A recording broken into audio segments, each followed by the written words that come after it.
स्वागत है आप सभी लोगों का। और आइए आज अपने लोग अक्रिय गैसों के बारे में थोड़ी जानकारी लें कि अक्रिय गैस कौन होती है। भैया अपने लोगों को पता है कि ये पूरी की पूरी दुनिया किससे बनी है? 118 प्रकार के तत्वों से मिलकर के बनी है। ये 118 प्रकार के तत्व एक दूसरे से रिएक्शन करते हैं, एक दूसरे से मिलते हैं, एक दूसरे को इलेक्ट्रॉन देते हैं, इलेक्ट्रॉन लेते हैं, तो ये दुनिया बन जाती है। ये 118 प्रकार के जो तत्व हैं ये आपस में अभिक्रिया करते हैं तो ये पूरी दुनिया बन जाती है। छोटे छोटे तत्व बड़ी बड़ी चीजों में परिवर्तित हो जाते हैं।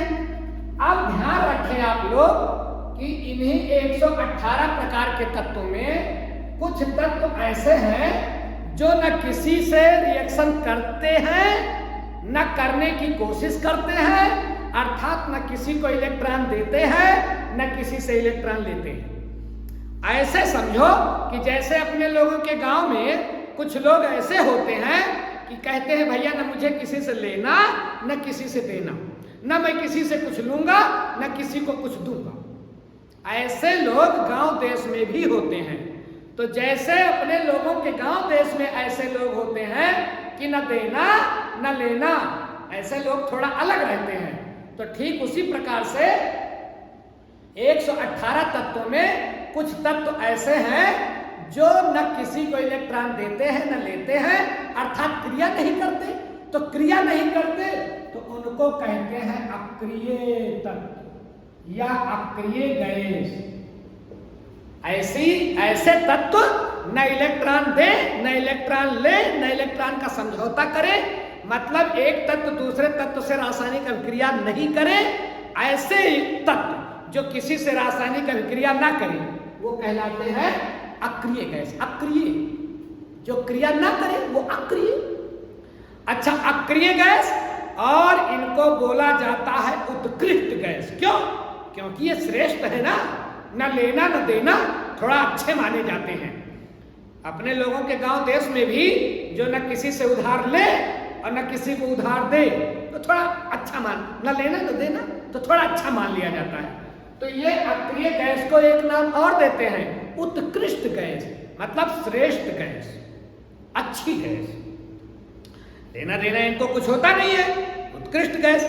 अच्छा भैया, उत्कृष्ट गैस या अक्रिय गैस को इंग्लिश मीडियम वाले इनर्ट गैस बोलते हैं। कौन सी गैस? इनर्ट गैस या नोवेल गैस।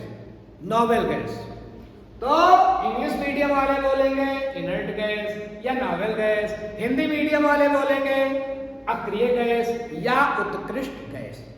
अब ध्यान रखें, ये जो उत्कृष्ट तत्व हैं, उत्कृष्ट जो तत्व हैं, इनकी संख्या 7 है। इनको आवर्त सारणी के 18वें समूह में रखा गया है। अपने लोगों को पता है कि ये जितने तत्व हैं इनको एक जगह वैज्ञानिकों ने सजाया है। उस जहां पर सजाया है, सारणी से सजाया है, इनके गुण के आधार पर अलग अलग सजाया है। उस सारणी को नाम देते हैं आवर्त सारणी। तो आवर्त सारणी में ये 7 तत्व कहां रखे गए हैं? आवर्त सारणी में ये 7 तत्व 18वें समूह में रखे गए हैं। आप याद रखेंगे, कभी कभी आपसे यही पूछ लेता है कि अक्रिय तत्वों को, अक्रिय गैसों को आवर्त सारणी में कहां रखा गया है?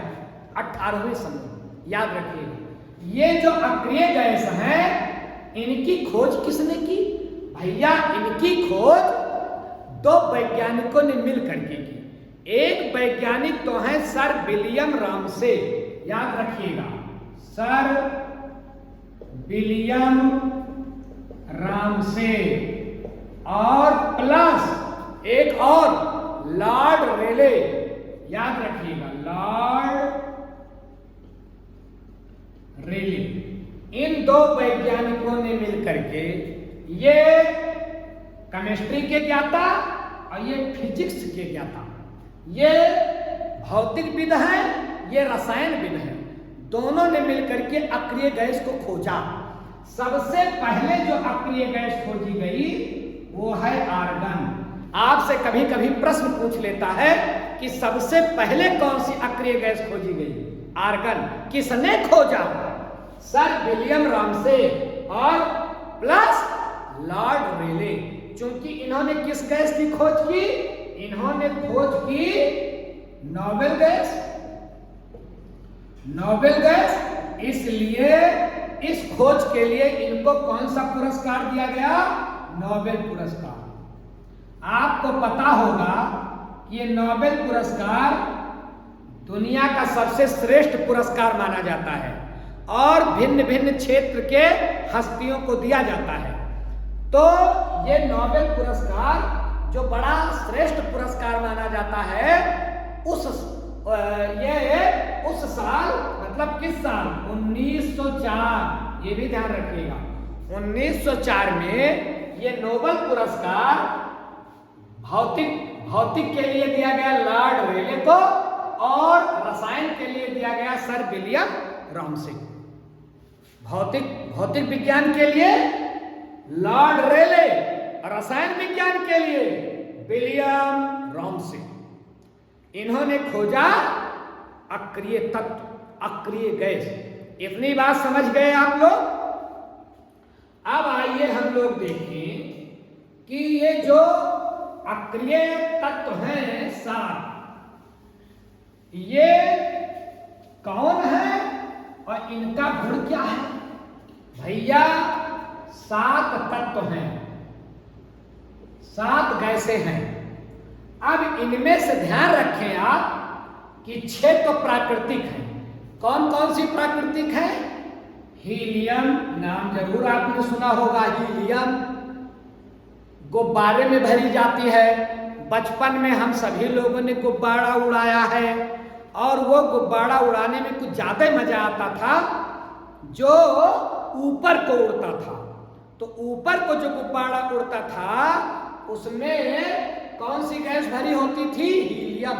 वैसे गुब्बारे में हाइड्रोजन गैस भी भरी जाती है, लेकिन हाइड्रोजन गैस तो बड़ी ज्वलनशील है, विस्फोटक है, तो गुब्बारे को भी भक्क से फोड़ देती थी। हाइड्रोजन चूंकि हल्की गैस है इसलिए उसे भी भरा जाता था, और हीलियम हल्की गैस है इसलिए गुब्बारे वाली गैस हीलियम ही है, उड़ता चला जाता है, हवा से हल्की है हीलियम और नियान, आर्गन, ये सब कैसी गैसें चल रही हैं? अक्रिय, क्रिप्टॉन, जेनॉन और रेडॉन। ये 6 तो ऐसी अक्रिय गैसें हैं जो प्रकृति के द्वारा बनाई गई हैं। ये प्रकृति में पाए जाते हैं। कौन कौन? Helium, neon, argon, krypton, xenon, radon. नाम नहीं लिखा है मैंने, केवल संकेत लिखा है, आप समझ जाएं। He helium, Ne neon, Ar argon, Kr krypton, Xe xenon, Rn radon. ठीक है? अब आप कहोगे कि सर आपने ऊपर लिखा 7 और नीचे बता रहे हैं 6। भैया 7 है। जो 7वां है वो है, उसका प्रतीक है Ag और इनका नाम है ऑग्नेसन। याद रखिएगा, ऑग्नेसन। इसको वैज्ञानिकों ने बनाया है, ये प्राकृतिक रूप से नहीं बनी है। कौन? ऑग्नेसन। इसका प्रतीक क्या है? Ag। याद रखिएगा। Total number of inert gases 7। Confirm हो गए? 7 तत्व कंफर्म हो गए आपको। अब आइए देखें कि ये तो कृत्रिम है, ये कृत्रिम है और ये हवा में नहीं पाई जाती। रेडॉन को ध्यान रखिएगा, ये हवा में नहीं मिलती। क्यों? क्योंकि ये रेडियम से प्राप्त होती है रेडॉन, और ये हवा में मुक्त रूप से नहीं। और सारी गैसें तो हवा में मिलती है लेकिन रेडॉन नहीं मिलती, ये ध्यान रखिएगा। और रेडॉन का उपयोग कैंसर जैसी भयानक बीमारी में किया जाता है। ये कैंसर बीमारी में उपयोगी है रेडॉन। कंफर्म हो गए। अब आइए जेनॉन। जेनॉन की उत्पत्ति जेनस शब्द से हुई है, ग्रीक भाषा के, इसलिए इसको हम अजनबी तत्व भी कहते हैं। अजनबी, अगर आपसे पूछे कि अजनबी तत्व तो जेनॉन, क्यों? क्योंकि ये ग्रीक भाषा से शब्द लिया गया है और ग्रीक भाषा में इसका अर्थ होता है परदेशी, विदेशी या फिर अजनबी। तो अजनबी तत्व जेनॉन। और हवा में न पाया जाने वाली गैस रेडॉन, कैंसर में उपयोगी रेडॉन। इतनी बात कंफर्म हो रही है। अब आप ध्यान रखें कि आर्गन ये सबसे ज्यादा पाई जाती है सभी अक्रिय गैसों में। सबसे ज्यादा कौन पाई जाएगी भैया? सबसे ज्यादा पाई जाएगी आर्गन। और सबसे पहले कौन खोजी गई? आर्गन। सबसे ज्यादा आर्गन, सभी अक्रिय गैसों में सबसे ज्यादा आर्गन। और सबसे ज्यादा है तो सबसे सस्ती है। बाजार में जो सब्जी ज्यादा आ जाएगी कौड़ी के भाव बिकेगी। जो चीज ज्यादा आ जाएगी वो कौड़ी के भाव बिकेगी। तो आर्गन चूंकि बहुत ज्यादा है इसलिए ये सस्ता है। और ध्यान रखिएगा, बल्ब में ये ही यूज की जाती है। बल्ब में पहले के जमाने वाला जो बल्ब होता था उसमें वो 10 रुपए वाला जो पीला पीला जलता था, आप लोगों के जमाने में एलईडी आ गई है, तो उस बल्ब में कौन सी गैस भरी जाती थी? आर्गन। इतनी बात कंफर्म हो गए, सबसे ज्यादा पाई जाने वाली आर्गन। अच्छा ये भी ध्यान रखिएगा, ये जो जेनॉन है ये अजनबी है और अक्रिय गैस में ये सक्रिय है। अक्रिय तो है लेकिन अक्रिय में सबसे ज्यादा सक्रिय। क्यों? क्योंकि ये फ्लोरीन और ऑक्सीजन के साथ कुछ यौगिक बना लेती है। मौका पाती है तो तुरंत दोस्त खोज लेती है। कौन? जेनॉन। मौका मिला नहीं है तो अक्रिय, किसी से क्रिया नहीं करती, अजनबी भी है, किसी से मेल मोहब्बत नहीं है, लेकिन मौका मिला तो ऑक्सीजन और फ्लोरीन से ये अभिक्रिया कर बैठती है। तो अक्रिय गैसों में सबसे सक्रिय जेनॉन। याद रखिएगा इनका नाम। अब आए नियॉन। नियॉन आप ध्यान रखें कि हीलियम और नियॉन, हीलियम और नियॉन, इनको दोनों को याद रखिएगा। क्यों? क्योंकि ये दोनों उसमें मिलाई जाती हैं। जो गोताखोर पनिया के अंदरवा डुबकी लगाते हैं 50-50 मीटर नीचे, किलोमीटर के अंदर, वो अपने पिछवा एक बक्सा लिए रहते हैं। तो वो बक्से में सोना चांदी हीरे मोती नहीं होता है, फोटो में देख उसमें गैस भरी रहती है। तो कौन सी गैस? ऑक्सीजन तो रहती ही है क्योंकि श्वसन में ऑक्सीजन चाहिए, लेकिन उसके साथ साथ हीलियम और नियॉन भी होती है। तो ये अक्रिय गैस बड़ी फायदेमंद है। क्यों? उस बक्सवा में ऑक्सीजन के साथ हीलियम और नियॉन डाली जाती है ताकि सांस लेने वाले को धक्का ना लगे। क्योंकि जब हम लोग सांस में ऑक्सीजन लेते हैं तो वायुमंडल से केवल ऑक्सीजन अंदर नहीं जाती, कई गैसें जाती हैं। तो उसी प्रभाव को कम करने के लिए कि अचानक ऑक्सीजन न चली जाए और फेफड़े पर गलत प्रभाव न पड़ जाए, फेफड़े को तोड़ फोड़ न डाले, तो जैसे कई गैसों का मिश्रण नॉर्मली हम श्वसन में लेते हैं वैसे ही हीलियम और नियॉन को मिला करके गोताखोर अपने डिब्बे में भरते हैं और सांस लेते हैं। ध्यान रखिएगा, हीलियम का उपयोग और इसका उपयोग गोताखोर करते हैं। गोताखोर कंफर्म हो गए, अपने सिलेंडर में भरते हैं। क्यों? क्योंकि फेफड़े पर ऑक्सीजन का विपरीत प्रभाव ना पड़े। अब आए हीलियम। हीलियम क्या है? सबसे हल्की है। अगर आपसे पूछा जाए कि अक्रिय गैसों में सबसे हल्की, तो हीलियम, तभी तो गुब्बारे में भरकर हम उड़ाते हैं हीलियम को, ये बड़ी हल्की होती है। हीलियम सबसे हल्की और हीलियम सबसे ठंडी, ये भी ध्यान रखिएगा।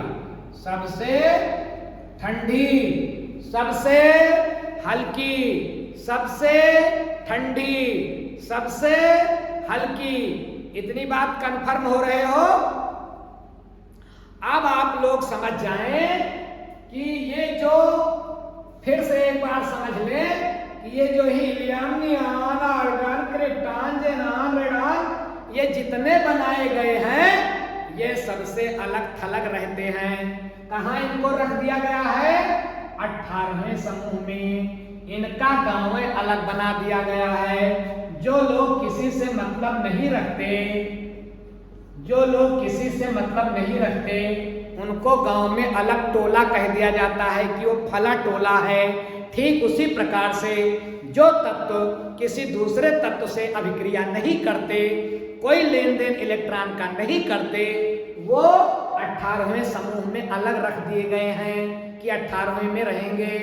अब आप ध्यान रखें कि हीलियम एक ऐसा तत्व है जिसके बाहरी कक्षा में 2 इलेक्ट्रॉन हैं, बाकी ये जितनी अक्रिय गैसें हैं सबके बाहरी कक्षा में कितने इलेक्ट्रॉन हैं? 8। हम सभी लोग जानते हैं कि लगभग जितने तत्व हैं ये अपनी बाहरी कक्षा में 8 इलेक्ट्रॉन पूरे करने के लिए ही रिएक्शन करते हैं। एक तत्व दूसरे तत्व से क्यों गले लगता है? एक तत्व दूसरे तत्व से इसलिए गले लगता है ताकि उसकी बाहरी कक्षा में 8 इलेक्ट्रॉन हो जाए। जैसे हम लोगों की प्रवृत्ति है, हम लोग क्यों कोई काम करते हैं, नौकरी करते हैं, पैसा कमाते हैं, क्यों?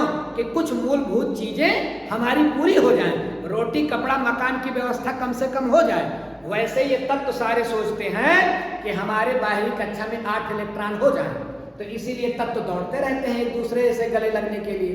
कोई दे देता है तो 8 हो जाता है और कोई ले लेता है तो उसके पास 8 हो जाता है। तो हीलियम को छोड़ करके और सभी तत्वों के बाहरी कक्षा में कितने इलेक्ट्रॉन?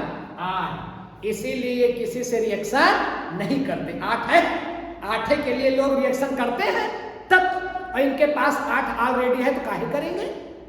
जब रोटी कपड़ा मकान की व्यवस्था है तो कुछ लोग काहे को काम करेंगे?